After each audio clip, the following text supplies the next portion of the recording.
Hello, hello, and welcome to your daily dose, well, I should say weekly dose of Slightly Unqualified. I'm your expert host for this evening. I will bring you through this journey together. With me is joined by the bomb expert, aka Matt Guppy, Yes, sir. and we have the showstopper, Khan, aka Neven. Gentlemen, how are we doing today? What's new? What's good? What's the word? Anybody? I guess I'll go first. Doing pretty good, man. Feel like I broke my toes earlier this week. I slammed them into my ottoman, That's and no they fun. have been, it's been a cluster ever since. My toes are like black and blue. But besides that, this week's going pretty good. Almost there. It's Friday, or tomorrow's Friday, so can't ask for anything more than that. Do you think there's a marketplace where people want to look at bruised toes and would pay for that? I think so. The only thing is, I have like short little hobbit toes, man, and it's not like they're not sexy. You know what I mean? Are they hairy? You got No, like not hairy. those hairy toes? Nah, I got like the 3 hair toe. You know what I mean? Just like 3 really The long strong ones? hairs. Yeah. I don't know if they're long, but you know what I mean? Alright. They're B minus toes, I think. All right. Well, I mean, they could be F toes. So Could be. you're I'm sitting moisturized. pretty with your black and blue toes. Fact. Bomb expert, aka Mateus. Yes, sir. What's I'm new? here. What's good this week? Are you Nothing. present? Nothing's new. Nothing's good. Just chilling, just hanging out, having a good time. Wow. Nothing new. The boys. Nothing new. Literally nothing new. Quite literally. You guys want to hear something kind of funny that I Sure. mean, Matt, you might be aware. It just depends on how connected to things you are. Yes. So I was at a work conference this week, and I had some downtime, and I was flipping through LinkedIn, and on my feed came up a little LinkedIn post that Matt was talking about an awesome promotion that he got, and I realized we had never connected before. In the 5+ years of knowing each other, we have never been connected on LinkedIn. I saw you like me. I was like, I don't think we're even friends on LinkedIn. Yeah. So I was like, why? Why is this not a thing? Well, I'll go last. So my week has been pretty busy, pretty eventful, and we're just getting started. Today is my oldest son's 7th birthday. So Congratulations. a lot of fun. We're having a party with his friends tomorrow. We got a blow up bouncy house. We got a blow up water slide that's going in the backyard. It should be a pretty good time. There you go. Mm-hmm. Is your boys into anything? Is your boys into anything right now? Like there are things like the theme is Spider-Man. Spider-Man. Spider-Man never dies, man. He just multiplies every year. Mm-hmm. Yeah, he's so into Spider-Man. Like he's got this it's like a Spider-Man onesie, and again, being in Arizona, it's way too hot for a onesie. But he is committed to Spider-Man and being Spider-Man that he wears that thing to bed, and like we'll check on it, like make sure everything's good, and then like halfway through the night, he'll just like be halfway out of the onesie, trying to cool down. But talk about commitment. He's part of the game. So we have some fun things to talk about. Last week, if you were here, you got to witness something a little different. Matt and I played it was pretty fun. And we know for sure that Steven didn't watch it. Yeah. Sorry, So, man. Matt, will you give just a brief, maybe at most 5-minute recap of what we played, how it went, who was the ultimate winner, who ended up dying the most? Oh, shoot. Sorry. Microphone issue. My bad. So we played a game called Keep Talking or Everybody Dies. There is a bomb that one person has. The other person has the bomb manual. I can't see the bomb. The person that has the bomb sees the bomb but can't see the manual. So what happens is the person with the bomb says, hey, this is what I have on the bomb. And the manual is very complex and very specific. So the bomb diffuser is talking to the bomb expert, which is the guy with the manual. Well, then I have to communicate to him. This is what you have on your bomb. Okay, cool. This is what you have to do with those things in your bomb, step by step. The more strikes you get, which you get 3 max, the faster the time goes. You have 5 minutes to defuse the entire bomb, and there could be upwards of like 6 or 7 modules in the bomb. So it was pretty fun. Definitely. I think you're muted, sir. Definitely a party game. Like I could see it being a cool thing. Like if it's like a room full of people, one person has the bomb, and like everyone's trying to defuse it with them. That'd be kind of cool. There really was no winner. Neither one of us really diffused it too often, except for like when we had like 3 modules, 4 modules. Andrew really thought that I was just like sabotaging the whole time. Then we flipped roles, and I was like, "Yeah, not so easy, huh, you goober." Honestly, dude, like, but I was thinking, like, there's no way, like, he's making this way more complex than it needs to be. Nope. But when you're looking at this stupid manual, and there's Crazy. like charts that you have to do, sometimes there's like math, sometimes there's like you have to remember what a step was from like 4 steps ago. Like, dang, that's way too much. It was so really fun though. Yeah. Yeah.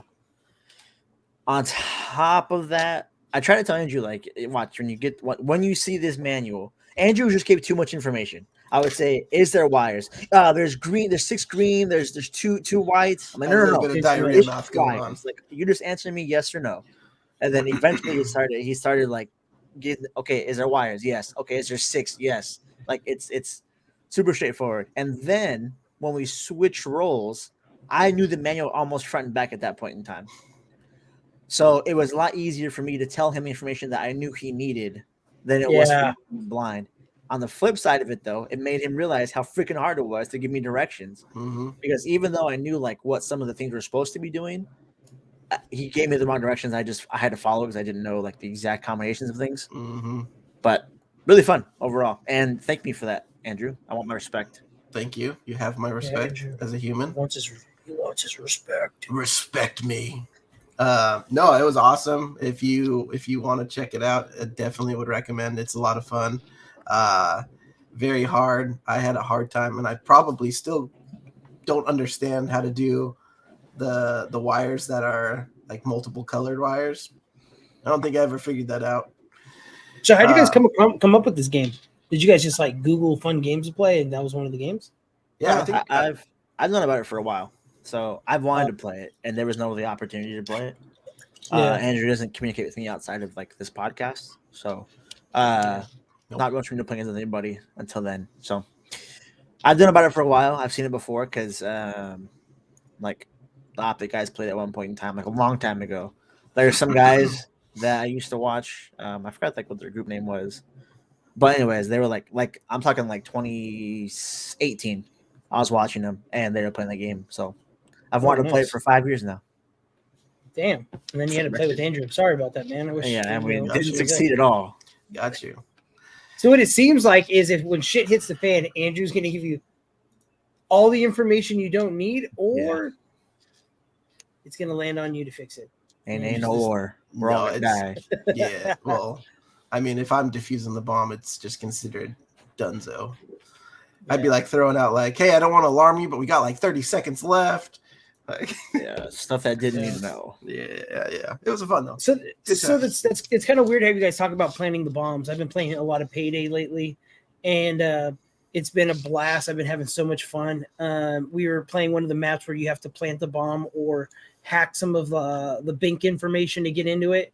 And as better and better you get and level up, you unlock different features to zip tie people, to throw the bags farther, and just random things. Well, we were playing with this kid. I want to say he was like 11 years old. Definitely shouldn't be playing the game without supervision. But this kid goes, what do we need? And this other guy we were playing with goes, oh man, I messed up. And so the kid took it as, oh, we're just putting our mask on and just gun blazing now. So we're literally about to finish this whole map without having to pull our mask down. Sorry. To pull our mask down. And this kid just screws it up on hard. And literally, I've never heard a grown man scream like that. The dude I know that guy's wife was like, what the hell are you screaming for? You know, like it was one of those. Yeah. And this little kid was apologizing. And I'm not going to lie to you. I went hard in on that kid. I was like, dude, you gotta ask a couple more questions before you just put that mask on. We start gun blazing, especially on expert mode where they have snipers who've been playing like Halo Infinite and they can just jump snipe you with like that game's so hard on experts. So you have to be so thank you, Andrew.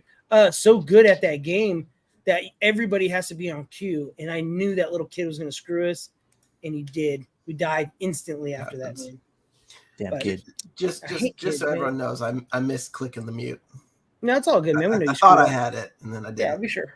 For sure. My eardrums are bleeding, but it's all good. Yep. Everyone's gone now because they have gone deaf. Yes. So let's change topics real quick because it's been a couple weeks. We got to catch up on Ahsoka. I'm assuming we've all caught up and watched. And if not, we don't necessarily have to talk about it. No, we're good. But there is something that I've noticed has happened in this show, The Mandalorian, Boba Fett, like all the Star Wars projects that are coming off, and it kind of makes me really angry. But before we get into it, I'm just going to throw that out there. I'll be curious to see if anybody else picks up on this. It was a one-liner, and it just was like, why? It's so unnecessary. But let's jump back and let's talk about episode 6. Which we had the reveal of Thrawn coming back. And Ezra. Is it Ezra? Do we know? Do we really It's know? Ezra. Here we go. It's Ezra. Do we really know? Yeah, we'll get to the conspiracy theory right at the end. But Yeah. So, Steven, take us through what your thoughts were on episode 6. So episode 6 I thought was dope for different reasons than just the show. I thought it was cool. They brought some like I felt like they had this like castle vibe, knights kind of thing going on with the way it's been leading up. They've been really showing a lot of like the old Camelot kind of old school castle vibes with like the knights and stuff like that. And I'm really enjoying that. But then when we saw Thrawn, we got to see a different style of fighting. Not so much fighting, but more of a soldiers. I really enjoyed the way the stormtroopers looked, or the troopers looked, the clone troopers, or whatever troopers they were. I do love how they have gold like that, like mended their suits and their armor. They used it as like something to bind each other with. Yeah, it's like very clearly using samurai-ish resources. Yeah, like, and there's I knew about it, but didn't know what it was until I watched the episode or knew the name. But there's this Japanese thing where like they break bowls or they break cups. They'll actually use gold to like actually put the cup or the bowl back together, and to symbolize like this is very important. We need to keep it. Every little piece has to stay together. And I like how they did that with the stormtroopers or whatever troopers they were. Aesthetically, I loved it. I loved the episode a lot. I was a little let down on how they introduced Ezra to the show. I felt like it was a letdown to me. I do like those little turtle creatures they introduced. Those things are pretty cool. The crab rocks. Yeah, those guys are pretty dope. I like that. I love how Star Wars introduces like cute little fun characters. I thought that was dope. I just wish they would have done a little more with the release of Ezra or the showing of Ezra.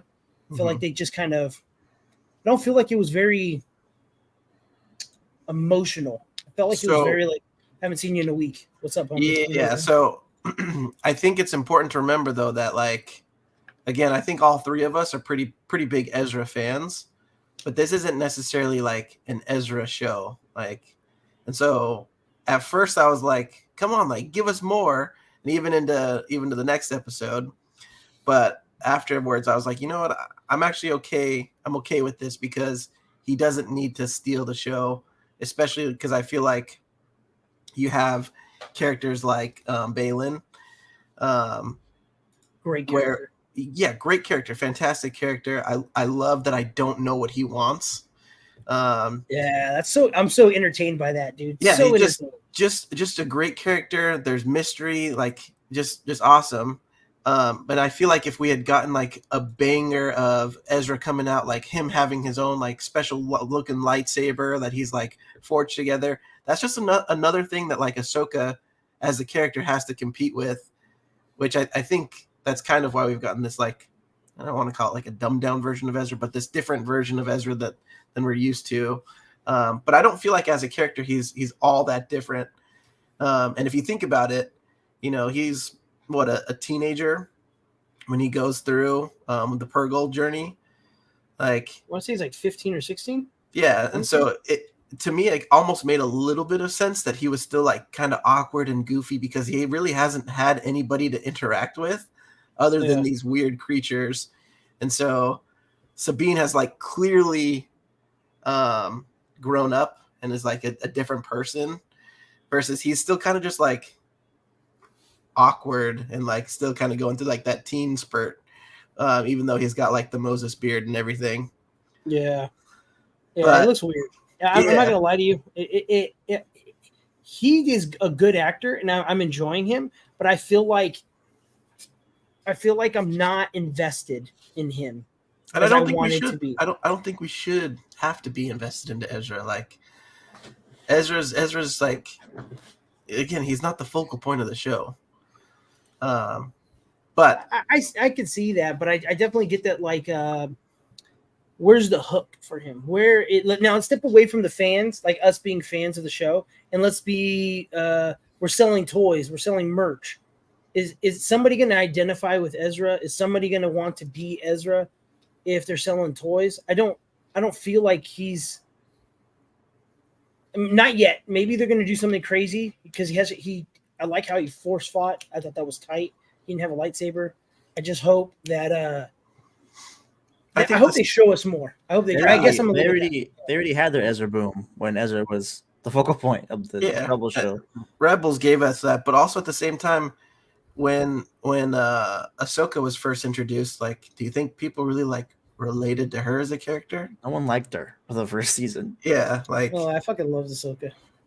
Now, but if you go back, if you watch the movie, like you go back and you watch that stupid movie, like she's obnoxious, but it's what she's grown into. And I think we have to remember that Ezra's character has literally had like the pause button hit on him because literally he's removed himself from everything. So I think there's a lot of potential for growth, but I don't think now is the time to really go into it. But Matt, tell me your thoughts on the episode or counter on 6. 6. The exact opposite of what you guys were saying. The fact that it's called Ahsoka and she wasn't in it is ridiculous. She was in it at the beginning. That's 2 minutes. She's not in it. I've said it before that episode came out. I do not want she's traveling here, take my time with it, and not show her doing anything but traveling. And they did exactly that. Yep. Now, granted, we got Ezra out of it, and we got Sabine's little journey, and we got a little bit more like context on like how Thrawn's treating this whole situation of like not even caring about Ezra being there and just wanting to leave. Mm-hmm. So we got that stuff. What you guys have said about Ezra not being the focal point, he was the focal point in episode 6. Whether it was seeking him out, like he might not have been in it, but the episode was about seeking him out. Yeah, and everything was revolved around that. And to me, it's not his show. He had 6 seasons of Rebels. I love Ezra to death. I think you guys both know how much I love Ezra. But in a show called Ahsoka, she needs to be in every episode significantly. Mm-hmm. Outside of that, good episode. I'm not like mad about it per se. Mm-hmm. It's just exactly what happened is what I didn't want to happen, which you have Ahsoka being irrelevant for an entire episode because she's traveling, which I literally said I did not want that. Mm-hmm. Like week before we discussed that. Ezra's introduction was way underwhelming compared to Thrawn's. Mm-hmm. But like completely fit the Ezra Bridger story. Like just the fun took you long enough hanging out with those little like creatures was like very Ezra. So I'm cool with that. I just feel like outside of Thrawn returning and then like actually finding Ezra, that episode didn't progress the story forward outside of them just finding Ezra. Right. Which could have been done in 2 minutes. Yeah. So I thought it was interesting, and this is Matt. This is something that you've said in the past, where you have like that travel scene with Ahsoka, and kind of let me tell you a story of galaxy far, far away. Like, I feel like that was one of those moments that you always talk about. Put that in the last episode, Yeah. and then just give us like a fully dedicated episode to either Thrawn or have Ezra come up like right at the end. I think it would have been even cool if they had the last episode where it's like, right, and then the 6th episode, she doesn't even have to be directly involved on the planet. I think her watching the 3 different Anakin recordings in different scenes, preparing for that fight, would have been more beneficial than her not being in it and showing only one in this last episode. Yeah. So they just missed out on an opportunity there to showcase like a different side of Ahsoka where she isn't like, she has to just be patient and train. And the recordings that Anakin has in the next episode, spoiler alert, where like during the Clone Wars, and she said he made 3 more of these. Those 3 should have been shown in the previous episode. That whole episode should have been like them panning back and forth to Ahsoka, like having a deeper connection with that Anakin figure and like peeling back the layers of Ahsoka's character now as it is because of those recordings. Right. And they just missed out on that opportunity because they just wanted to focus on Sabine fighting some random thugs and a dog walking with her. Like, there's just stuff that could have been cut out that like could have made more room for Ahsoka's growth without Ahsoka even being on the planet still. Yeah, and I think that's where this show is really gonna split kind of the audience, is because you have people who are wanting and almost, I'd even say like craving more genuine Ahsoka and like growth with her. Yeah. But it seems like it's leaning more towards like the Rebel fan base, where it's like, let me show you Hera. Like the Hera stuff, I don't care. Like, you could have that as like previously in Ahsoka and tell me that stuff, or like a little side note of that. Like, I don't really care about that. So it's interesting. I think, and to that point, I think up until this episode 6 was the only episode where they didn't give us some extra piece of Ahsoka, if we're being honest. And because even episode 7 has some kind of context because the Anakin trainings thing, like it just everything's been like peeled back up until 6, and 6 just hit like not like a gradual stop. It was a screeching halt to all the development we just had with Ahsoka. And then you want us to jump right back into the next episode while getting us invested in like Baylan and I wouldn't say Ezra, but Sabine per se. Like that episode got us more invested in them their 2 stories. So right now, like, although like Thrawn and Ahsoka should be the focal point, I'm only worried about what's going to happen with Baylan now. Right. And like that's a good thing, but I should also care about how Ahsoka's going to figure this out with Thrawn and what Thrawn actually is planning, because there's a bunch of totes in the ship that are really important that I just don't care about. All I want to know is what happens to Baylan, what happens to Shin, and what becomes of Sabine now. Like that's because of episode 6. Like, yeah, like if I could make this episode better, I would have shown Sabine riding off on the wolf, and then skip out the entire like nomad fight scene. Like, it was a good fight scene. Like, but the purpose for it was to bring them in the fight of like the little creatures or whatever. They didn't even do anything, so like it's not like they added value to the fight. No. Like, they're what you get in most Avengers movies, where it's just a large group of things that can die. And as soon as they slowed down, the troopers were already there. Like Shina had already called in troopers to come. It could have just been, hey, let's just wait and kind of follow. Like, there's no reason for the nomads to be there. You just wasted screen time. We're about 5 minutes of screen time that was very valuable in this show when it's only 40 minutes long. Yeah, I'm not gonna lie. Thrawn doesn't even scare me. Like Thrawn's presence in Rebels was more terrifying than it is on the screen. I feel like Thrawn on the live action is like very underwhelming to me. I love the voice because he's the best voice actor for Thrawn. Mhm. But I think his presence on screen doesn't do anything for me. Yeah. And I also Go ahead. Go ahead. I just don't think they're putting the right eggs in the right basket. Like they started a great story with Sabine, and then I feel like that story just kind of was like, what? Like, I don't understand where this is going. Like Matthew said, the show's called Ahsoka, and I feel like I've learned 3 things about Ahsoka. You know what I mean? Like, I don't. She's really only feel- had like one growth spurt, and that was when 5. she was in the episode 5 in the World Between Yeah. Worlds. And I feel like now that's kind of wasted. Like, what was the point? You know what I mean? Like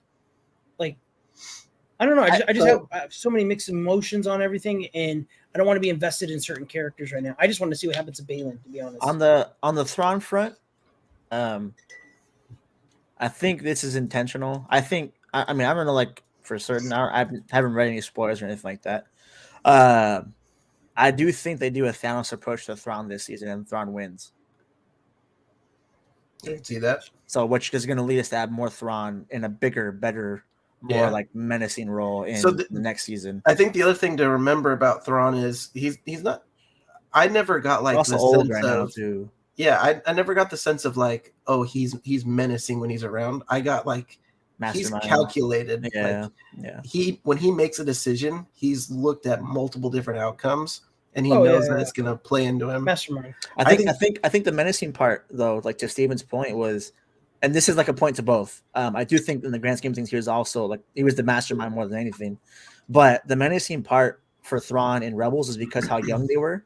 He was willing to kill kids at a whim without any kind of hesitation. And so in Ezra's eyes, he was, for every season except for the last, he was a menacing, terrifying character to Ezra because he was just an adult looking down on a kid ready to kill him. I think that is not opportune because they're all grown now and they're all pretty powerful in their own aspect. But I do think they're honing in pretty good on the mastermind portion of it still. Like Thrawn still seems to be a step or two ahead. Yeah, and I think it's also important to remember too that again he's really smart and he knows that he doesn't have the unlimited resources that he used to have. So when he's playing his cards, he has to play it differently. That's true because he's got finite resources, finite troop to deal with. So he's not like, well, I'm just going to go throw everything that I have at it. It was interesting to me that he was very like specific on we're only going to use a certain amount because we can't waste. Versus like in Rebels, it was I'm getting everything. I'm throwing everything that I can at this. Like, but again, he had those resources and he doesn't have them now. It's true. They're definitely true. Do you think the Night Sisters have anything to do with the troopers? Do you think that, like, I know we're going to conspiracy, but some people were making a good point about, do you think those troopers are even there? You know what I mean? Like, besides maybe a couple of them, do you think those guys are even alive? Or do you think of them as just like bodies in a suit, you know what I mean? Or experience in a suit? To me, what I don't know her name. What's the witch's name?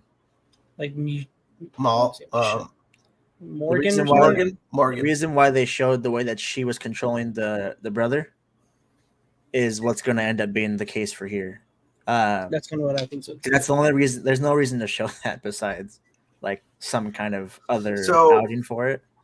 But I think the Night Sisters are there for that. But I also think that whatever Balin's looking for, they have a direct relation to.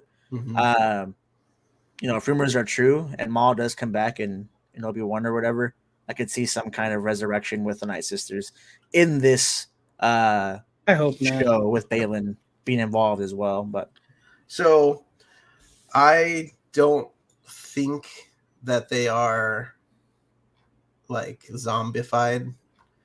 And here's the only reason why is if you think back to Clone Wars, I think that specific power has something more to do with Dathomir than like the actual magic. And fast forwarding again, spoilers to episode 7, when they call them night troopers, when they died, there wasn't like any release of that gas that we had with true. When who died? The Inquisitor. That we did when the troopers got shot or killed. Yeah. So like anytime that they died, there wasn't like that release of like the magic or whatever that we saw with the lightsaber. And I always forget this guy's name. Merrick. Merrick. Whatever his name is. So I think that might not necessarily be a power that's specific to these witches, but more of that's a power that the planet Dathomir and their magic together brought along. Or there's 3 of them compared to 1. Mm-hmm. And I think that might be considered mothers. Yeah, but that might be why they want to leave, is because they realize that their magic is only as good as what this planet can do versus how much more strong or how much strength they would have if they got to Dathomir, where we've seen canonically that people can be brought back, people can be enhanced, zombies can run rampant. Like that's all happened within Dathomir. But this would be the only case, and it could be true, I don't know. This would be the only case in the history of Star Wars where the ancient temple or ancient grounds are not more sacred and more powerful than the current. Yeah, I mean, you were saying. Yeah. So like that's a little bit reverse of what Star Wars has been so far. Yeah, unless again, we don't really know these characters. This could be like a punishment of doing like some kind of magic to where they got punished to this area, or they went looking for a superior force, or but the area is the ancient grounds of the sisters. Like they came from there. Maybe they've used all that magic and they can't use it anymore. I don't know. It could be. Magic with a K. Yeah. Magic Mike, maybe. But yeah. I think that's how they spell it. I think they do put a K. No, it is. Yeah, it's with a K. It's kind of weird. I don't know why they have it with a K, but it Magic. Yeah.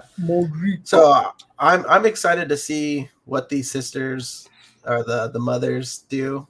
Again, I think I lean towards Matt's opinion where Thrawn's going to win. He's going to head back to the galaxy. That's going to lead a whole bunch of other problems.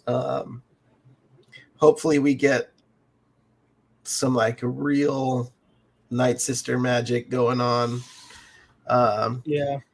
So I got to poke fun at this because when we were watching this episode, it seems like there's been like 6 still? Yeah, still 6, where it's like, hey, I've seen this before. Where have I seen this from? Treasure Planet. So Treasure Planet with the ball, right? But then the mothers, this is totally like the Disney Hercules with like the sightseeing. Yeah. Like the witches that have the one eye that can see. From like Greek or Roman or whatever it is. Yeah. So theology. We're kind of laughing at that because we both like caught on to that. But anyways, let's move on to episode 7. And let me say this and tell me if you guys disagree or not. I don't think Ahsoka is a bad show. Not at all. I think we have very high hopes of this show. And even though we were kind of let down in episode 6, it was still like a solid episode. Like, it was good Star Wars content. That's what I said. I wasn't necessarily mad, or I didn't say I never said it's a bad episode. Mm-hmm. So my only gripe is that Ahsoka wasn't the focal point. But listen, as an Ahsoka fan and man who had high expectations for the show, I'm loving it to death. Yeah. Love it. I think I started loving the show in the beginning, and now I'm I like the show a lot, but I'm not like, the day it comes out, I don't have to watch it the first night. Like I'm okay. I'm cool with hearing some spoilers on it, to be honest with you. Yeah, I don't know if I feel that way, but I think there's a couple things that we need to remember that still Dave Filoni is new to the live action. Okay. And I feel like this is not more than what he can handle, but he's putting a lot into a show. And I think he's got some things to learn from that. With the amount of star power and sheer characters, that might work for like a cartoon series, but to flesh it out in live action, it's a little bit harder. And that's the only like critique. Again, he's done a really great job with it, but I just feel like there's so many characters being thrown at that it's like, okay, how do we determine who's really the star versus who's the star of this episode? For me, like I felt episode 6, I felt like Thrawn was the star. Like his comeback, like showing him, it was awesome. But again, the show is that your only episode you have that take on. So here's my thing: we're at 6 episodes deep, and if that's the only episode that has that kind of issue, and we can't consider it being that kind of show by its identity. No, I felt like this isn't the first time I felt it. Again, I said from like the Hera mark. Like I don't really care about her storyline. Yes, there's potential with her son Jason. But does Hera's storyline make you lose focus on Ahsoka? I feel like by putting extra things on Hera and Jason, they could have been focusing more on Ahsoka, which I would have loved. I definitely agree with that. I feel like you could have pumped more information in to Ahsoka by eliminating the. I know you wanted to be relevant and add C-3PO to the episode and add Princess Leia. Like I get that. And that's episode 7, right? Yeah. At the very beginning, like maybe like 10 minutes. The scene actually is only like 3 or 4. That's pretty long though. Again, like in the grand scheme of things, of like a 40-minute show. But again, like what I'm saying is like those small instances does like if Hera as a whole up until 7, because even 6 she wasn't a distraction at all because she wasn't involved. Wasn't a takeaway from Ahsoka. Like I feel like she's even like Ezra and Thrawn, like I can say it wasn't until episode 6. So to me, the focus has been on Ahsoka the entire time until 6. And then obviously Sabine has her side stuff because supporting characters always have side development. And that's been about it. I mean, like Hera's stuff, she's helping out here and there. And there were things that were needed for like plot line progression. I will say the hearing to me was pointless as well. But that's a part of the same already small portions I'm complaining about. Episode 6 and the first like 5 minutes, episode 7. But that's only 50 minutes out of how many minutes? Six episodes, 40 minutes out of 100, out of 240. Like, I just think we have, and not just like us three, everyone in the world has a recency bias. So because 6 and 7 like weren't blowing us away, like, you know, probably like 2 and 3 or 5 and 4, we're thinking it's not a complete show. You know what I mean? Like, we're giving it an identity based upon what we saw in 6 and 7 versus what we saw 5 no. before those. Yeah, that's not what I'm trying to say. I feel like the show is really good. I feel like, again, even with Hera, Jason, even Shen and Balin, like, those are characters that I want more of, but because there's other stuff going on, it's hard to like get that resolve. And that's what I'm trying to say. I think Dave Filoni has just a little bit of learning that he doesn't necessarily need to give us all of these characters in one storyline and arc. Yeah, they might be like present, but it doesn't need to be like, here's a solid 15 minutes just to Hera, or here's the Rogue Squadron. So the luster of Balin and Shin is because of their mystery. Yes, we all agree on that pretty much. Totally. So if the payoff is supposed to be to the last episode, I would rather have a 2-minute glimpse of Balin and Shin, like slowly inching closer to that payoff at the end, than not. So, like, to your point of like, I just want to know what's going on with Balin and Shin. I think we all do, but it's an 8-episode series, and the point of them is to be mysterious. That's their luster. That's pretty much the only reason Balin even is like interesting. Because everyone wants to know what's going on with him, right? So like, he's not necessarily the problem. He's part of what makes the show like fantastic, but it's the other characters. Like, you have like the Rogue Squadron, space cops. I don't really. Yes, I know they're present in the galaxy, but I don't need to see them go on a mission or be in that mission. A lot of it comes back to like the Hera stuff. Like, yes, she was a Rebels character, but I feel like there has been too many characters like her that have been added that are taking away from some of the stars that are really shining, like Balin, like Ahsoka. Well, so you again said Balin again. What has Hera taken away from Balin? Because screen time is not going to be an issue for Balin because we don't care about that. Right now we care about the mystery of Balin, and we need to get to episode 8 to get to that mystery. So there's only 2 options here. One, characters are cut out and we just learn some random piece of mystery that we already know Balin has, which to me is a waste of time. Or 2, we get a 8-episode payoff a little bit early, maybe episode 6, because the story progresses. So like to me, like the Hera hasn't taken away from anybody because she's been necessary, except for this episode 7, which I agree with you there, big time. Mm-hmm. Like even the bailout of how else would Ahsoka get out of the water in the situation of that? Like someone had to be there to rescue her. Everyone else left, so Hera needed to be there. She needed Hera's resources in the first place to even investigate the shipyards. Yeah, like, but Hera's been necessary.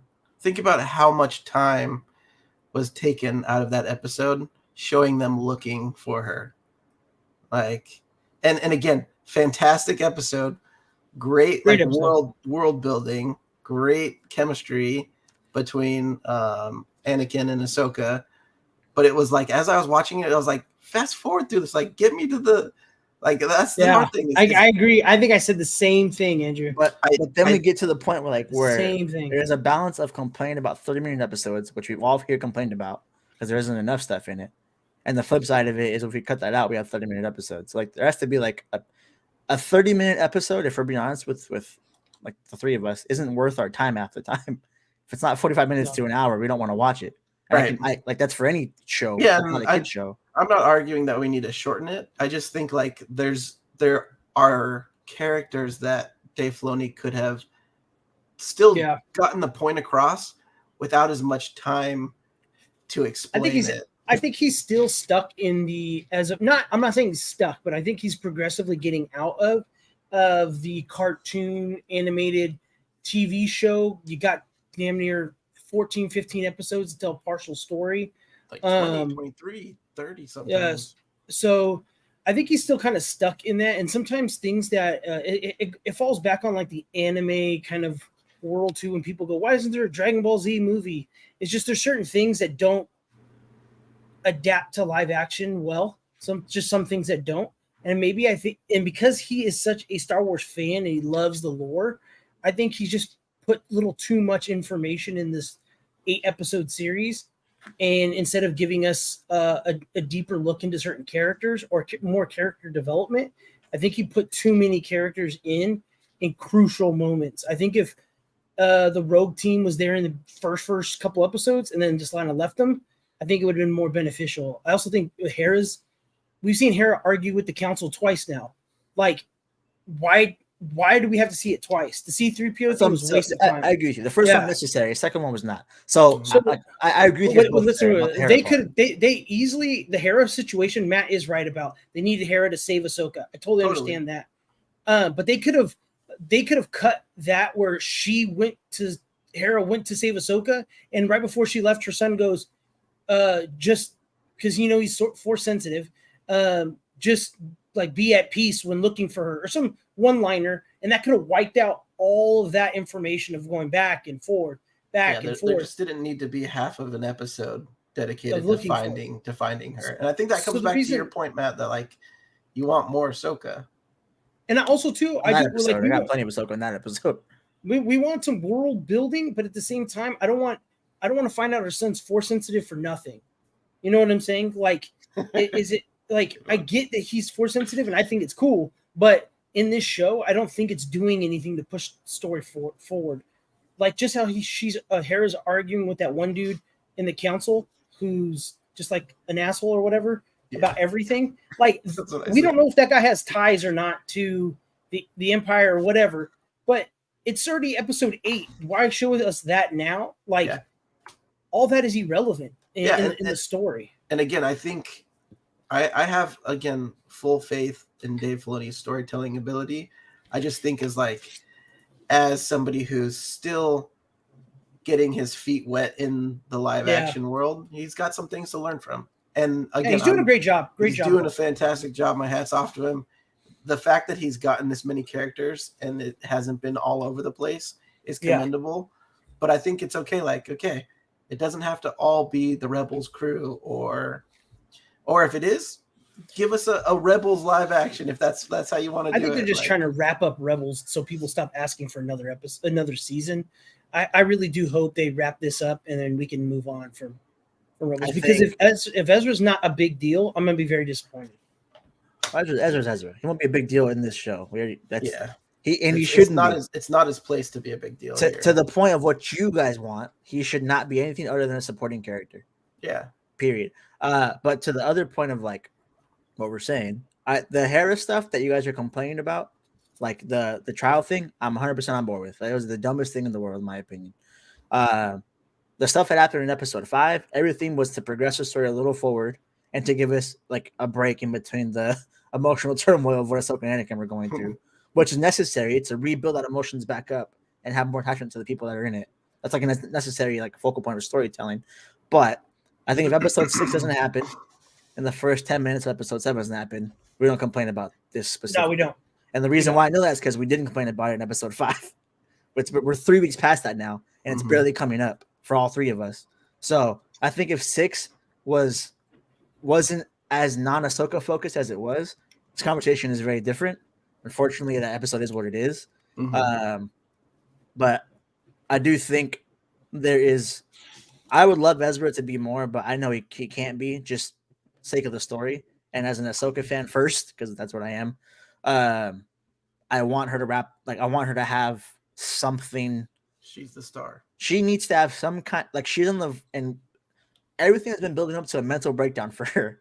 She needs to have the mental breakdown when Thrawn wins, and it needs to be some kind of lost control temperament or something like that to like progress her story forward as a character and as like just a Force user in Jedi. I think we'll get it, but it's going to have to come a sacrifice of Ezra specifically. Baylan, I think you can have a 2-minute scene of what he found and then just leave it a cliffhanger and you're fine. Your payoff is good right there, to be honest with you. That's what it is. That's what it's going to be. The hard part is since we don't have Rey anymore, like I feel like they have to like he's not making it. You don't have Rey anymore? Yeah, the actor who plays Baylan since he passed away. Oh, I was like, you meant Rey Skywalker. No. Sorry. The actor Rey Skywalker. No. Skywalker. I mean, maybe, but they CGI'd Carrie Fisher for 2 movies straight. It didn't look too bad, except for the flying through the space thing. That was a little. Yeah. The Mary Poppins is awesome. Mary Poppins is crazy. All right, I'm surprised how long we've talked about episode 6. Let's jump to episode 7. We'll keep it brief. Let's try to keep it at like 10 minutes so that we can move on to some of the other stuff we've got planned. We'll have Matt start since we had Steven. All right, ready for my hot take? Mm-hmm. No hot take. I loved it. Episode 7 was really good. I'm really happy with everything that happened. The Baylan Ahsoka showdown was good. It gave Ahsoka the win without having to like make Baylan look weak. Just caught him off guard, kind of a thing. He lost his focus. You can see it in his eyes, like dang, like, I lost my focus, kind of a thing. So like that was really good. I'm glad they gave Ahsoka both the lightsabers back because she absolutely stood her ground and won with the 2 lightsabers. But Baylan did showcase that even with 2 lightsabers, I'm still a formidable foe against you. We know Ahsoka's still doing her thing either way because when she gets to the actual camp, Thrawn's like, hey, let's not even engage with her. Let's just bounce. We already won, kind of a thing. So I like that. I really, really, really, and this might be like a controversial thing. This is why Ezra probably might be like, is that really Ezra? I love that he did the lightsaber. And I love that he did force fighting. That was the coolest thing in the world to me. And Ezra Bridger being secluded for as long as he was and being so in tune with the force as he was before he even left. That's exactly how I envision Ezra like reacting. Hey, I'm almost too good for that now. You need it more than I do. Let me just use what I have, which is the force, and let it guide me. Let me interject real quick because this might be something you guys missed. But if you think about like the colors of lightsabers, you have like the blue lightsabers, which is usually more oriented for the Jedis that are into like the fighting. Ezra started with a blue lightsaber and it gets lost. He transitioned to green, which is notoriously known as like peace. The Jedis that are more focused in force training and learning to use force power over violence to now being like, no, I don't need the lightsaber. And held his own. Yeah. And so I thought that was like a really cool take, like, dang, like that's good continuity to where you have, and again, if Dave Filoni planned it or not, I don't know. But I'd imagine he did because these Yeah. are his babies. But it's cool to see it go from somebody who was a fighter, an angry fighter, almost falls to the dark side, to going to the green spectrum where he's now more of like a Qui-Gon-esque figure and seeing the Force and the ways of the Jedi in that realm. Yeah. Coolest part about it to me was the foreshadow that I didn't know was coming, where Balin tells Shin who Ezra is, and he's a rogue Jedi that got trained in the wild. She goes, like me. He goes, no, not like you. Then they fight. Ezra's like, I'm way better than you. You have a lightsaber, I have a Force, and I'm pushing your lightsaber back. The ripples on the saber when he pushed it back was the coolest thing to me. Again, very, very Ezra Bridger-esque. He was talking that shit while he was fighting, which I loved. Sabine did her thing. She's obviously very trained with what she's trained with, and she did great. That whole episode to me was good. Even down to Thrawn's like being the mastermind at the end, saying, "Hey, they may have won, but like we're about to bounce," and they lost all their time. My one complaint that I think is like a very big thing is them three, Sabine, Ezra, and Ahsoka, never stop to celebrate until they win.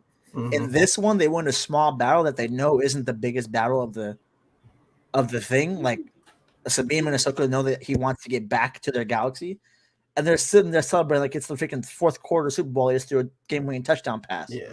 Like you guys have places to be. Like you guys have defeated nobody. Shin's gone, Balin's gone, and Thrawn is out there somewhere. Like you three, congratulations, you're at the starting line. You three all know there's more work. Well, actually, Ezra might not know. At least Sabine and Ahsoka both know there's work to be done. Why are we sitting here celebrating? Like to me, the way it ended, like we're like it like panned up and like they're celebrating or whatever. I'm like, this is giving off like Return of the Jedi vibes at the end, and you guys haven't won. Like, what's going on? I think it's out of character for Ahsoka and Sabine to do that, and Ezra. But Ezra might not know about what's going on behind the scenes. Clearly, he doesn't, since Sabine refuses to tell him anything. And he kind of like keeps kind of prying, like, "Where's Ahsoka? Like, are we going home? When are we going home?" It's like I don't think he really knows what's actually going on in the grand scheme of things. So him celebrating to see his friends is cool, but Sabine and Ahsoka, they know there's a much bigger threat than these troopers who didn't even fight back. Ahsoka's training, she knows that since they didn't fight back, there should be a bigger plan going on. And this is literally counterproductive to what Anakin has taught her. Like, you know there's a war to fight, and you're stopping, knowing that the enemy retreated optionally.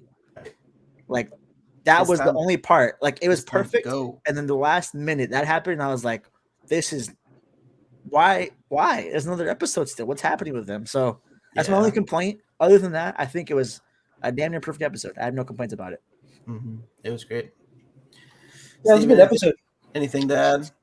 I really enjoyed the episode. I liked everything about it. I felt like, once again, no one was in real danger in the episode. I feel like the bad guys just don't feel bad guy enough to me. I feel like it's like a random episode of Batman where you know the random henchman isn't going to beat Batman. You know what I mean? That's kind of how I feel in this last episode. Balin and Ahsoka, to me, it looks like Balin's like, I'm this close to getting what I want. I don't give a shit about fighting you. You know what I mean? That's what I think is it's pulling at me because I still want Balin to be the badass, but at the same time, I want to see what he wants.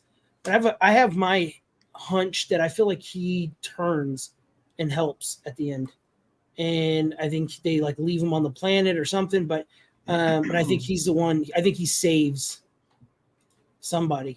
You know what I mean? I think the Jedi part of him comes out, and he just wants to be left alone because the fact that he always refers to the Jedi almost every time he's on screen, it's like, dude, for a person who doesn't agree with them anymore, and I totally agree with everything he says about the Jedi, he references them a lot, and I mean, I it's feel mostly all he's ever known. Yeah, so I think when it matters, I think he does end up doing the right thing. I don't know, I don't know, and I'm scared at the same time because there's not a lot of time between Ahsoka and the Force Awakens, and I want to know what happens to these people in the next 15, 20 years. I want to know, like, does Ahsoka die next season, or how Ahsoka dies? You know what I mean? Like, I feel that I feel like they kind of put themselves in a pickle where they have to like a lot of information in a short period of time, and I feel like we're gonna miss or we're not gonna get connected to certain characters. Yeah, I don't know. I That's kind of where I'm at with it. So I'm glad you went that direction, because one of the things that irked me about this episode was when Sabine and Ezra are talking, and Sabine's kind of filling in like, yeah, the Empire fell, and then she has to go and say the dumbest thing I've ever heard come out of somebody's mouth. Yeah, some people still think that the Emperor Palpatine's alive. There is no reason Yeah. to bring that crap up. That's not how she said it, but fair enough. That's basically what she said. Some people believe he's not dead. Look it up. It's like, I hate that they like, and I get that it's all one company. Ezra says the Emperor is dead, and she goes, supposedly. That was the line. It's almost on the same level as I get it, but like that I it was don't know very how. different. But Palpatine returned. Somehow like, Palpatine returned. Those two lines right there explain how Palpatine returned. You know what I mean? Like, that's the whole basis. Like, so far on.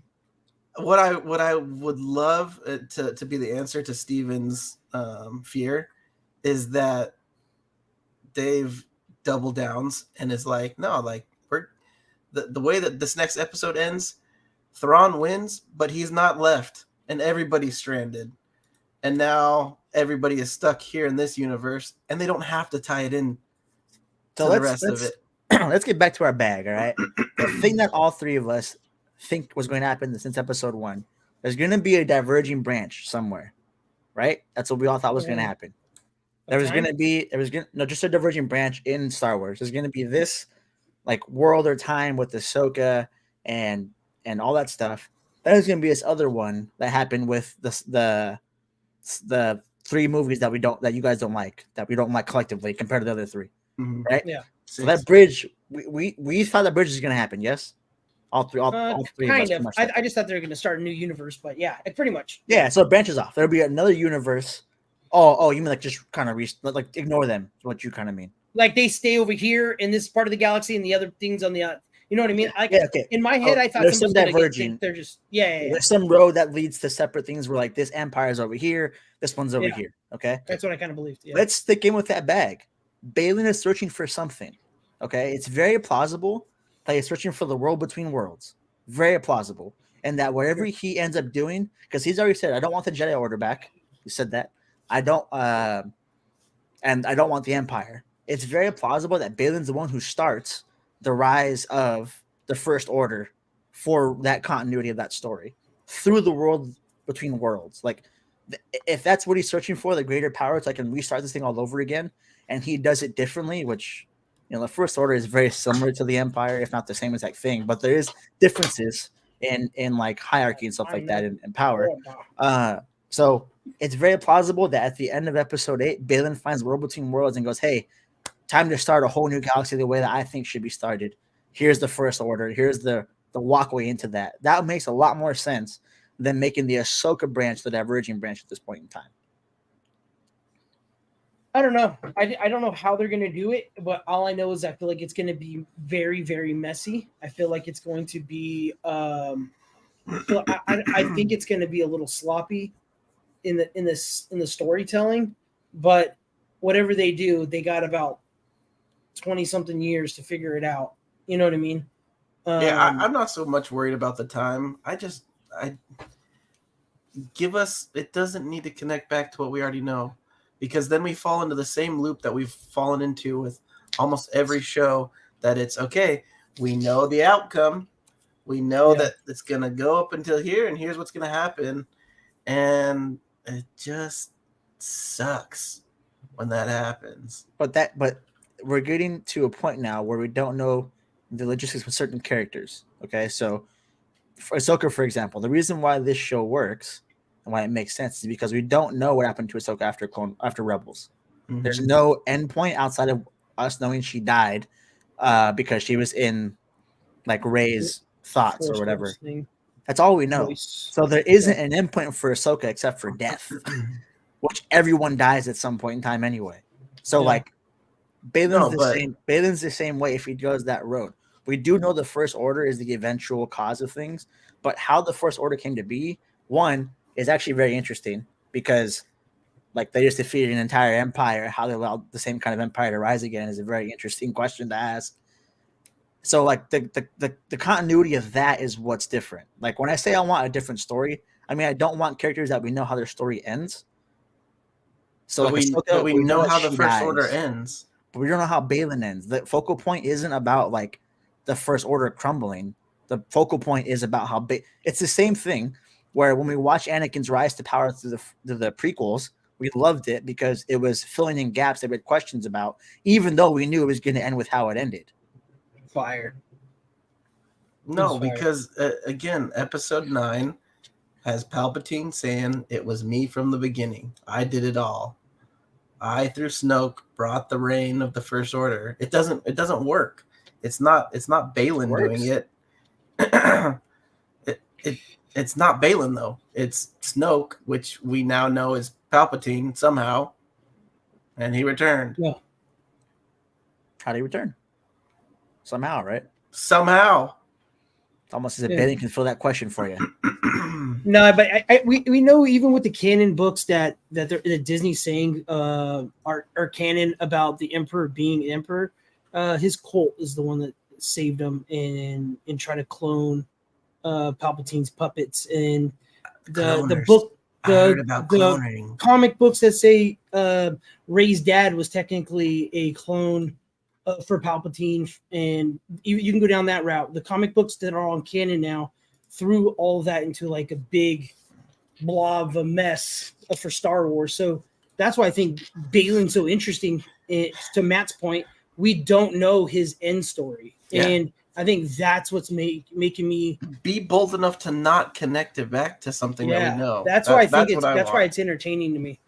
The fact that I don't know. And I swear, if they do, I will hate Balin as a character. You're only seeing that because of who it would connect to. If Luke it wasn't Skywalker, that win it trilogy, Luke it if out. it wasn't from that trilogy, you wouldn't care. I know that because we're watching Rebels season 8 in front of us, and you love it. So stop acting like you care about continuity. No, I just don't. Only when you don't want. It's only when you don't want the story to progress that you didn't like, which was no. Those I three- don't. those I three don't movies. want it. I don't want it to be like, oh well, we didn't know what we were doing with those 3 movies. Now we have to create 10 different shows to make those 3 movies make sense, so that everyone can start liking our movie. That's Like, what I don't want them to do, and I feel like there's not enough time for them to have enough history where Like, they. how much of a letdown would it be if in the next episode we have Balin go up to some random mural and all of a sudden it's Emperor Palpatine in his zombified state and he's like, "Let me take you to Exegol." You're telling me you would like that? I would be like, that is a waste of a character. The only thing worse it could be. So what would you Fett have? So what would going you in on have that Balin do? Rancor. What big, powerful thing in the galaxy that no one can see apparently but Balin? That's he's seeking out. That's the thing is I don't know. We know canonically that there was a force outside of the galaxy that not even Palpatine could figure out what it was, and that drove him insane to where he was looking for it. That's what I hope Balin is finding. Yeah. Because this is something that Palpatine talked about but could never do. And that's even more interesting than just going to, looks like we get Emperor Palpatine somehow Palpatine to return. World Between Worlds. Just saying. Dude, if they bring Palpatine into this, I'm gonna be pissed. No. Palpatine never found it.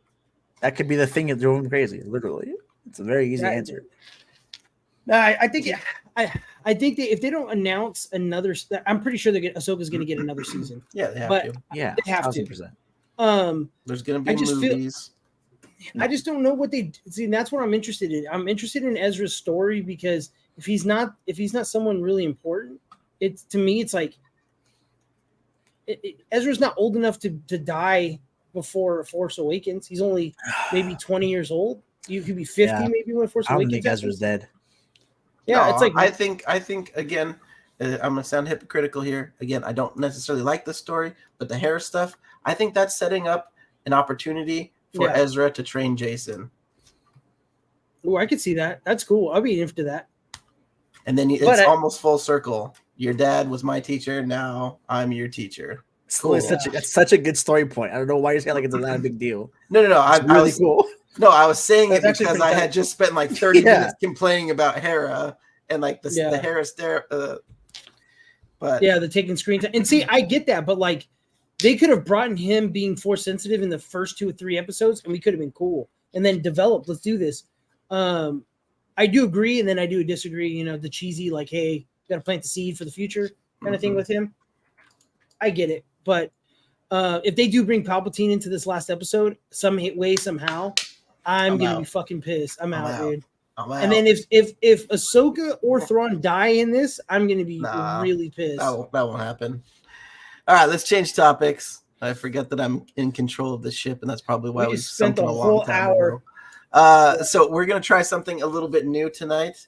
We have it's not really a game, it's more of like a segment. And this is around some upcoming video games that are coming up. It's called Blast or Bust, because apparently I'm the only person that ever has a blast playing a game. You see, the problem with you hosting is you just talk way too, but get to the point. All right, so I have 5 upcoming games, and I would like to know, gentlemen, your take on if you think this is going to be either a blast or a bust. A blast. So, in no particular order, got a blast. We're going to start with Call of Duty Modern Warfare 3 with a caveat excluding multiplayer. So we're talking specifically story.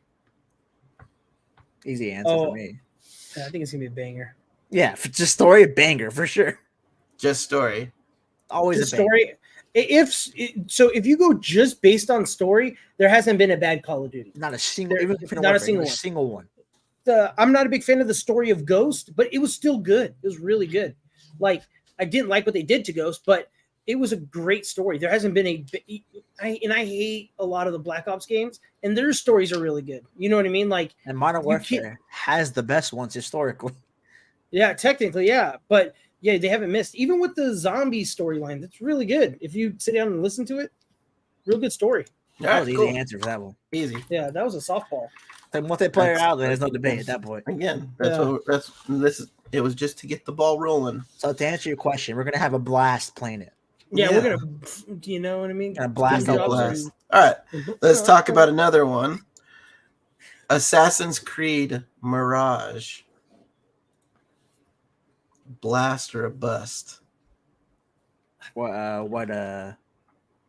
time? Like what era is this of Assassin's Creed? Yeah, I think they're going back to like Middle Eastern. Oh, well, blast, 1000%.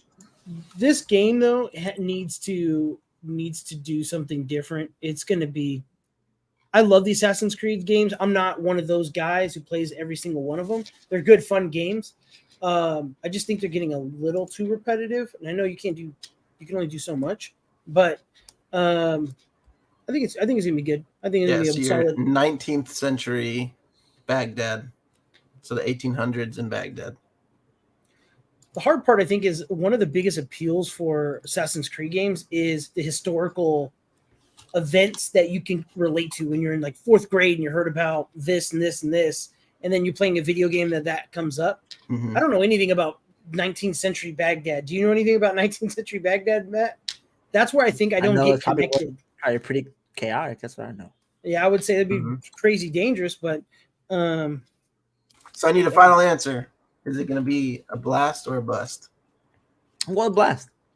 I think although there's been a lot of Assassin's Creed games, I think over 85% of them have been good. Yeah, they've been a blast. Just say it. Just been try good. it. Just try it. Like a little blast, like a blast. Yeah. You know? All right. Okay, moving on. Another game that is pretty highly anticipated. You have Arc 2. Boo. Arc Boo. 2. I don't even remember Arc 1, so I'm gonna say Freaking bust. What? Why are you even making it 2? I'm gonna say bust. There's no point 'cause making it 2. It's the same game. Just update the game. It's like Don't pull Overwatch. Don't pull an Overwatch on us. All right. I'm gonna put that next to my notes. Next, Overwatch 2. You mean that big ass DLC? Yeah, literally. Yeah. Okay. So the next one is Star Wars Outlaw. That's the open world one. Uh-huh. Yeah. Yeah. Open If they go with world. me, if they go with me Blast. and Matt's idea about looting and having custom armor that we had, the idea we came up with, I think it's gonna be a blast. If they go with Andrew says it's gonna be. I think it's gonna be a bust because I don't think they're gonna be good enough to do what you guys wanted to do. I can see it be a bust. I can definitely see it, but they've The only hit one that home he's like runs. answered on. He hasn't answered on any other game but that one because he just wanted to put his Star Wars 2 cents in. No, I'm not. Couldn't help himself. I'm not answering. I'm just Open at the saying. mouth. Look at him. I'm A just Spike Lee joint. He started putting itching when he said Star Wars. blast. Okay, the last one is Avatar: Frontiers of Pandora, the first-person open world experience. Boo. Trash. What are they thinking? Trash. Well, Really? yeah, All right. they need to stop. Have you guys seen the game Anthem? As it came Yeah. out like a long. Isn't this it's just Anthem, but like with Avatar skins put over it? That's literally Yeah. all it is, right? Like Dude, I thought Anthem was Anthem so was- good. I thought it was so fun. And then when I it did first the came ninth, out, dog, I played it like a year ago and it was so much fun. And then an hour into it, I was like, I'm doing the same damn mission over and over and over again. the But it was, graphics, I had a lot. Ooh, and the So good. mechanics, so good. the Yep. closest Iron Man game you could possibly get. You know what I mean? Yep. Yeah, good game, but just didn't get the hook. So All with right, so- Avatar, we're saying bust for sure. bust. Yeah. So No one's gonna be buying that game. Bust. I think. we have Who's two busts. developing it? We have who's developing it? It is Ubisoft. Ubisoft. Massive Entertainment is who's developing it. I thought it was Ubisoft. Ubisoft's a publisher. Oh, okay. Yeah. Boo. Yeah, I'm looking at it right now and I'm like, who asked for this game? Nobody. Not a Nobody. single person. No, you guys are wrong. It was the Warner. No, it's not Warner. It's Disney Disney. execs saying, "Oh, look what we just did with Jedi Fallen Order." You know how much money we got? Yeah. Yeah. So All right, so our two busts, we have Avatar Frontiers and Arc 2. And then Blast, we have Assassin's Creed, Call of Duty, Modern Warfare 3, and Star Wars Outlaw. So it'll be interesting to like in the future look back at this list and see like based on reviews and like just overall perspective if what we thought was actually true.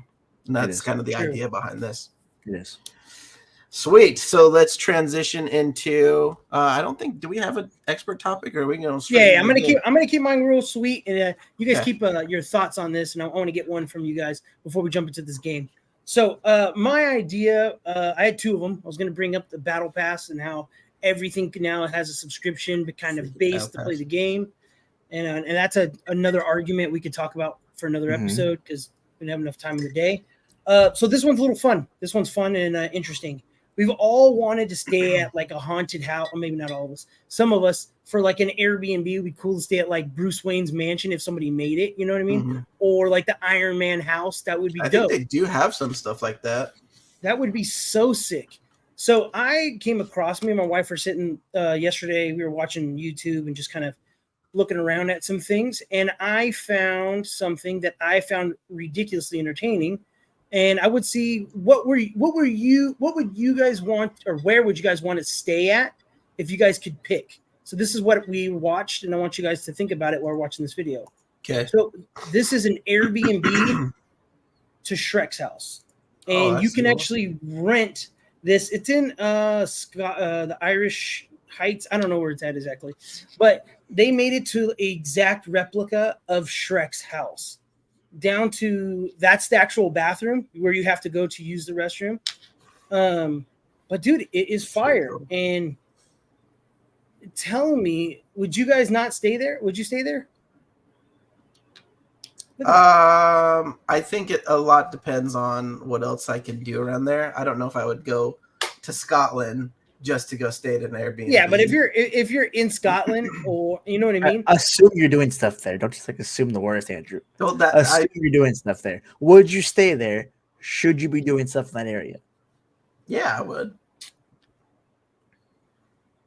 So I mean, that's how much that is. So my guess, my Hell expert no, topic, man! Get me out of here. my expert topic is, where in a fictional world would you love to Airbnb at? Like, where would it be? Like, oh, this was it. Like, this is the one of one, and where you got to stay. Where are you calling home for the weekend? Yeah, I bet you it does feel like laying on bricks. Your back be killing you at the end of that. Where am I? Wow, that's a good question. I think of fantasy worlds. Yeah, where would you go? Or if there is a place in the real world that's like so crazy. I mean, I don't know if it's like possible, but again, like the Harry Potter nerd in me, like if someone was able to do like even like a small version of like a Hogwarts, or even if they did just like here's a common room Airbnb theme, like that would be That'd kind be of fire. Cool. And then like have it automated to where certain things like move by themselves, so it gives it like that magical feel. Lame. That would be sick. Lame. You're lame. I think that's dope. I think there should be a giant snake and they're ready to eat you. Oh no, the basilisk! The basilisk. I mean, that's like if they could like somehow like give you like an actual immersive like stuff looking magical or whatever, that'd be cool. Mm-hmm. Honestly, Galactic Star Cruiser was pretty good. Like that would have been like a cool thing to do if it wasn't $1 million. Now, so true. My actual answer: say what you want about the movie, but you cannot deny that Pandora from Avatar looks fire. Fire.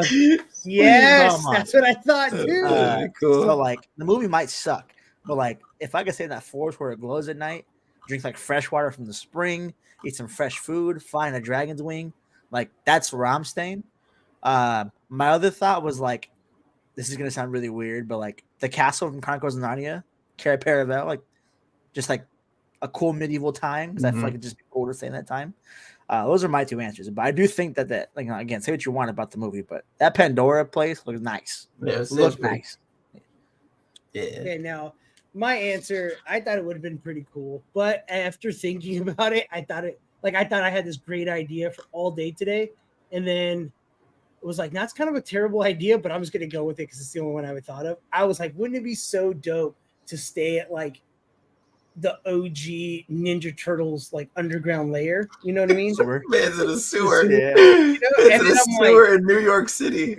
And then I was like, maybe Ninja Turtles 3 was a terrible movie, but their base with the train cars that was so cool. And I was like, dang, that'd be so tight. But I'm like, I'm just in the sewer with some giant mutant turtles. You know what I mean? Like, yeah. And Magic Splinter. Don't forget that big old rat. But I thought that was cool. I like how people did that. The Airbnb, I know down in Florida where we went to Disney World, there is like a $4 million house you can Airbnb that's completely Star Wars out. So it's like every room is like a Star Wars theme, and it's actually pretty cool. But I would never pay $5,000 like a night to stay there. Yeah, it's crazy. That's crazy. The Shrek one is cool. I'm not gonna lie. That Shrek one's cool. I like that. I thought that was interesting. I wouldn't stay in it, but I like it's pretty cool to see. I definitely would. There's a Harry Potter Airbnb house that you can stay at. Check it out. Just put a picture in the Discord. I kid you not. Oh my god! They did. You're such a terrible person. No, I'm looking at it. This is it's a legit place. You're a sick man. You, if we were showing us on stream, you'd for sure cancel because you hate orphans. Yeah. It has nothing to do with that. It's funny. I was that about orphan, to. Funny that an orphan stays in there and gets tortured. He was abused, man, by his aunt and uncle. Of all people. All right, let's get into this game, boys. It's in our relative area. As Steven was saying, we're getting into the game. Let's go. Game Masters here, ladies and gentlemen. Yeah, Game Master, woohoo! Thank you. So, guys, I couldn't find like an actual board for it, So I had to make one on Word. But we're going to do what's called actor tic-tac-toe. All right. We have a 3x3 here. We have cross-reference of movies. I will share my screen so I can actually explain the game. Actually, no, I won't because I don't want you guys to get a head start. So let's say it says a certain category here, where the two categories meet on the grid. Or they meet on the grid. You have to guess the actor. Make sense? Yeah, it's pretty straightforward. I think. Yeah. All right, here we go. Who wants to be red? Someone pick. I'll be red. I'll be red. Right. I love the Red Ranger. Steven's red. It's in words, so don't it's the free version of words, so don't mind the buy office stuff. All right. So Steven, you are up first. Professional coder. You are up first, my friend. Pick a slot you want to go in and pick an actor, and I will cross-reference. Let me get middle spot. Here? Yes, sir. What we got? I can't remember his name, but it's the guy who plays Moon Knight. And you pick your head up because you're cheating already. I'm not. Oscar Isaac, that's his name. Oscar Isaac is correct, my friend. That's pretty good. All right, we got Oscar Isaac. You're red, Steven, right? All right. Yes, sir. All day, every day. Red. Remember the name of the game is tic-tac-toe. Yeah. Keep that in mind. All right, Oscar Isaac is there. Damn, Andrew, you're up, sir.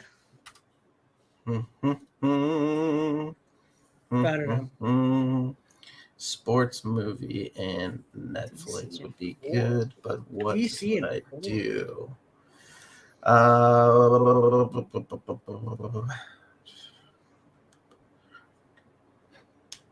the way, I thought you were going to say Samuel L. Jackson for that middle one.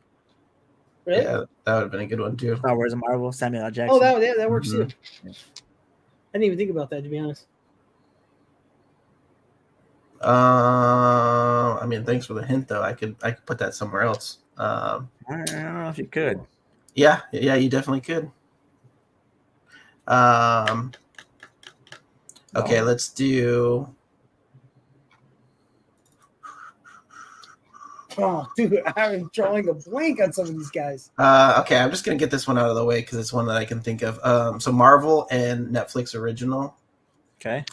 I'd be curious if you'll let me do this since it's technically a Netflix original Marvel.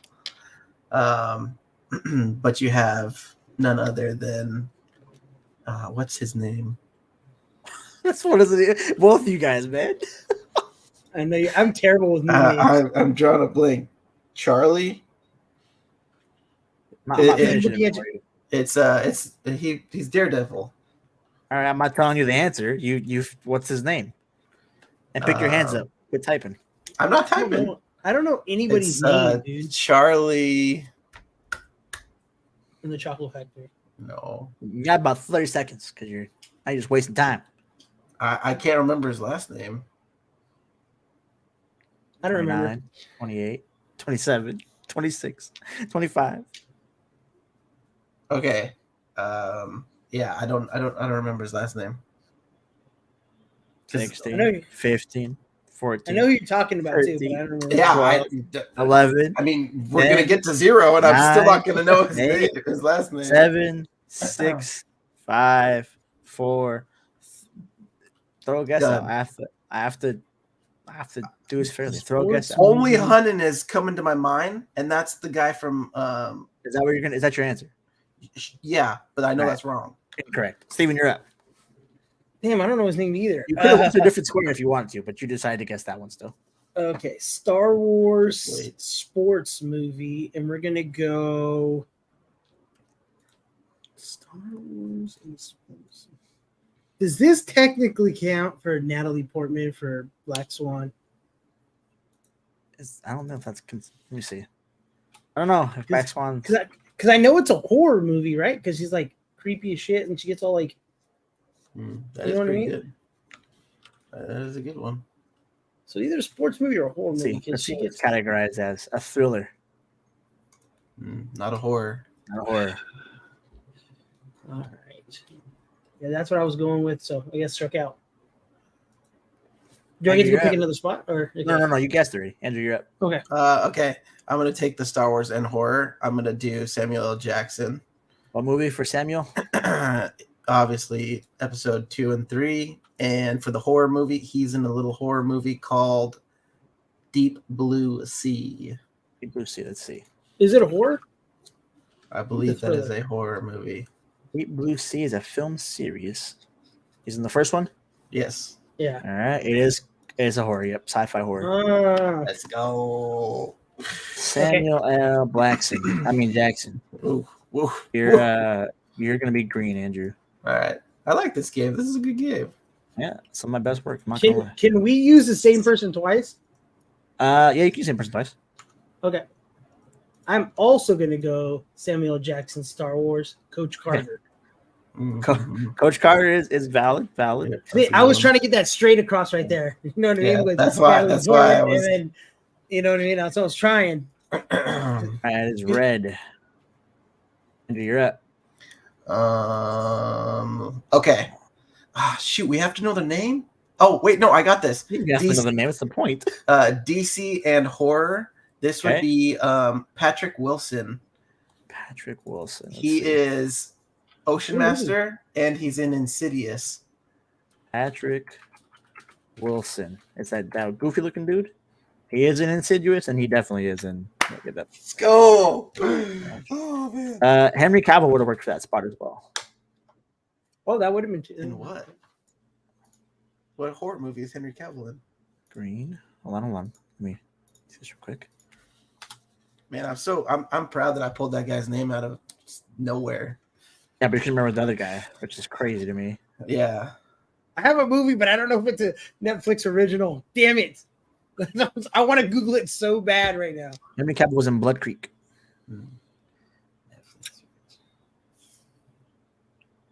All right, I'm up. You're up. I'm Yes, going to yes, go yes. DC Marvel, Oh, and wow. that's the Green Goblin, William Dafoe, or Dafoe? I can't Willem remember. Dafoe, DC yeah. Marvel. Yep. Willem Dafoe is correct. That works. All right, Andrew, now's your chance because he didn't go for the block. He's banking on you missing here. What you miss? Okay, That's the question. so I need That's a hard one right there. a horror and Netflix original.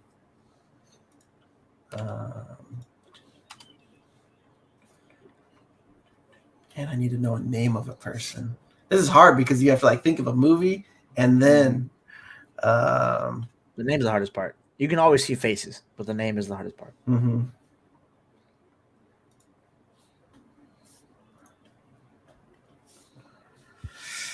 Okay, Marvel Netflix original. Okay, I gotta block him. So we're gonna do Marvel and Netflix original, and we're gonna do Chris Hemsworth as Thor, and then an Extraction. Yeah, a lot of people would have worked here. A lot of people, but that works. Chris Hemsworth going for the block. I had to do the block. All right, Steven, you're up, my friend. The little C Hemi.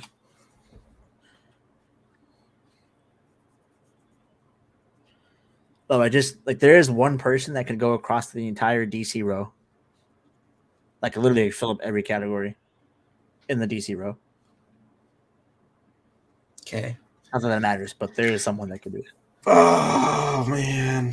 All right, I The got Netflix that. original and sports film. I'm surprised Steve isn't jumping at it. To be honest Yeah, with you. I just had one on that one. He's muted. You're muted. I don't have him to block. I have him to block, but I don't remember his name. But I don't want to give Andrew a hint. So we're gonna go DC Sports, and we'll go That's okay.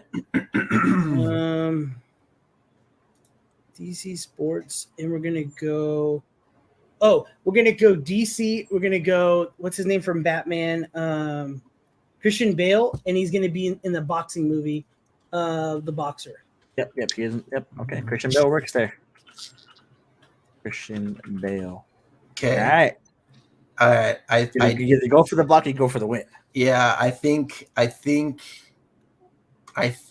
Steven's gonna have a hard time in this horror Netflix spot, so I'm gonna go for the No, block. I have it right now. I just don't know his last name. I'm trying to Um, think of it. Steven has two ways to win. You have one, brother. Okay. Netflix original. Okay.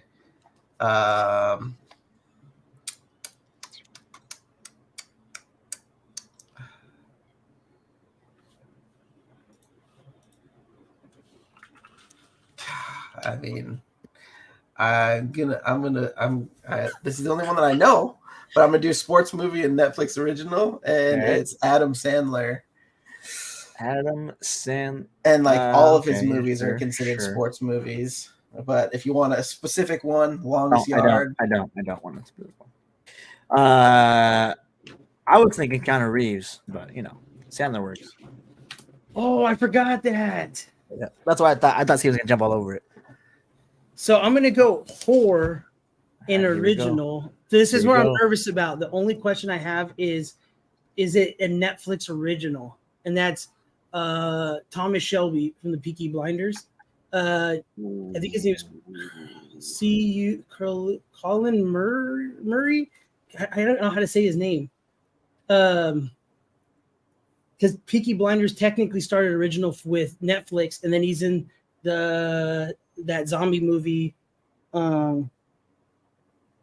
What's his name? First name starts with the CU. It's like some weird CUIL something. Colin Murphy, the guy from Oppenheimer. No, you're not. Damn even it, I can't remember close. his name. Not even close. Don't give that to him.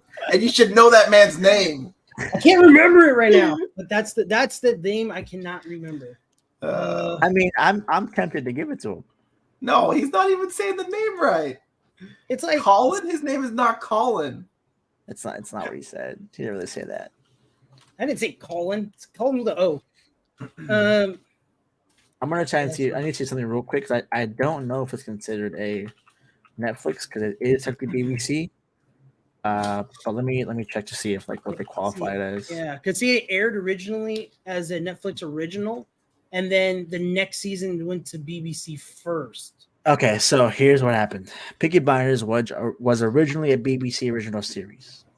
Its popularity prompted Netflix to buy the rights and rework it into a Netflix original series. So, by title, technically it is a Netflix original series. By definition of origin, no. But by actual, then I'm not going to count it. I don't want to. If I win, I don't want to win on technicality. Okay, I got one. It came to me. Excuse me? The answer came to me. What? For horror and Netflix original. I got one. You're a sick man. You ready? What is it? Go for it. Winona Ryder. She's in Stranger Things, and she's also in Alien Resurrection. Oh yeah, she is in Alien Resurrection, but is it a sci-fi? That's not a horror. I think Aliens is considered a sci-fi horror. Okay, so here's a piece I need you guys to agree on or not. I never said we have to call the movie out. Technically, she isn't a horror film. It isn't what Andrew's talking about, though. So do we count it? So she's not in. So That horror. Alien Resurrection is not considered a horror movie. I don't believe. Yeah, it's a sci-fi film, but it's not sci-fi horror though. Yeah, Google it. Is it sci-fi Yeah, I'm horror? looking right now. I do agree with you though. If you don't tell the title, then because I could just be like Samuel Jackson, and you're like for wherever it fits. You know what I mean? Like I think it's important to know where we're coming from. Yeah. I thought I'm not gonna lie, specifically the Alien. Yeah, okay, it is considered horror. It is horror. Winona Ryder is the winning. What was the other horror movie that she's in? I just had it. What the fuck? It's like Beetlejuice. Beetlejuice. She needs to be green. Oh yeah, Beetlejuice. 1 and 2. Yeah, Beetlejuice was the one I was thinking of. Cool. That's the game, gentlemen. The person that could have went all the way across the DC category is Michael Keaton. Yeah, that's a good one. Oh yeah. So you could have said him 3 times and it would have counted. Mm-hmm. Samuel Jackson is also is just cluttered in there. You could have had the whole middle Star Wars row for him too. So yeah. I was thinking for some reason Marvel and horror were together, like they were like a cross point instead of being like. Oh, I know. I kept thinking that Netflix original. I was going like, okay, what are the Netflix original horror movies? And I'm like, this is the hardest row for sure. No, but I kept thinking of horror, like how Andrew was saying it. I kept thinking original, like I kept seeing the board and going Netflix original horror, and I gotta find somebody in that, and then Yeah, and then that's the only. yeah. You know what I mean? Like that's, but Yeah. that was on us. That's not on you guys. You guys Um, had three. You guys each had 3 different times to win. So pretty fair Yeah, game. yeah, for sure. It was It came good. out to the last tile. Mm-hmm. Yeah, damn. Oh. Only if that fucking BBC shit wouldn't have happened, I would have easily won that. But Yeah, honestly, Yeah, the BBC thing. Yeah. I think you could have taken the win. how do you on say there, his and that name? would've been How do you okay. say his name? Cillian. Celia? So Killian. he Killian. technically said it somewhat like that. That's why I was like, Because I kept saying yeah. Cerulean or something like that, but I know I wasn't saying that. I can't It's like remember someone his- saying Samuel or Samuel. It's like technically it's Samuel, but Samuel is also another way Yeah, to I say get it. it. You know what I mean? But at the BBC, even if I said his name right, the Peaky Blinders thing wasn't a true Netflix original. So Yeah. I don't want to hear Andrew cry for the next like week. Technically, couldn't Samuel you? L. Jackson could have had both. He could have these 6 tiles right here. Could you have done Christian Bale on the DC, the whole DC role too? What horror film? Isn't American Psycho? Yeah, That's a thriller. yeah, right? it's a horror. No, that's a horror movie. You could have Yeah. said that. Yeah. Batman. The Batman. Batman, and then Gore. Mm-hmm. That's a good one. I didn't even think about that one. Matt, The Christian I will Bale say- one, to be honest with you, the Christian Bale one, I pulled out of my ass. I was just like, Christian Bale, and I know he's in some other fucking boxing movie. And I was all the boxer. I was thought like, you were gonna do like Yeah. I really Yeah. hope that Ford movie's versus called The Ferrari Boxer. on that one. No, Oh, I didn't even think about let me that. see. Boxing. It's called The Boxer, right? I think it's The called fighter. The fighter. The Fighter. Yeah. Mark Wahlberg's in it too. Like I think. Yeah, I actually think Mark Wahlberg's the main character, isn't he? Yeah. He's and Christian Bale's his brother. His who, like, brother. trains him. Yeah. His druggy brother or whatever. I couldn't remember if it was called The Boxer or So, Southpaw, but Southpaw's The the other. crazy thing that started to happen too was my Netflix original. I was for whatever reason going to like Amazon Prime originals, Dude, and I'm I like, thought why can I not Same remember shit. any of these things? I kept thinking Jason Momoa, and I was like, why am I keep thinking Jason Momoa? And then, yeah, I started getting myself confused. Yeah. Well, gentlemen, I'm taking my crown good. back because that was definitely the best game we've had in a while. So Yes, I will, Crown I will that was give you, good. That was good. I will give you Speaking of some games, props on that one. always. That was fantastic. Yeah. All right, well, gentlemen, that is our show for tonight. Any last thoughts? Anything that you want to leave these wonderful people listening to us to know? I'm gonna go against how my soul feels, and I feel like Ahsoka's gonna fail me, but I know she's not. I feel like Dave Filoni's gonna come clutch, prove us all wrong, and end it on a good note. Also, I will take Dave Filoni if you're listening to this. I will take it if you want to keep the story going. Do not kill somebody if they don't need to die. That's all I'm asking for. They Thank you. dying. So my final thoughts is Ahsoka's gonna be fine, I think, as well. But we just are putting our confidence in Dave like he didn't just put out Mando season 3 like 6 months ago. But anyways, Ahsoka should be fine. Dave Filoni, you got some work to do, brother. That's all I gotta say about it. Mhm. Yeah. And bye-bye, Kathleen Kennedy. Fucking thank God. Good I mean, sorry. riddance.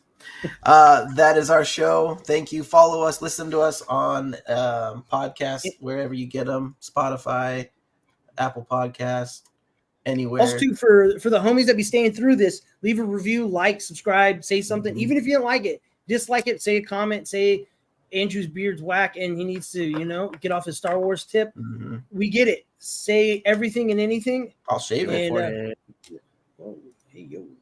Besides that- Yeah, if you're on YouTube, like, subscribe, algorithm, all that fun stuff. Goodbye.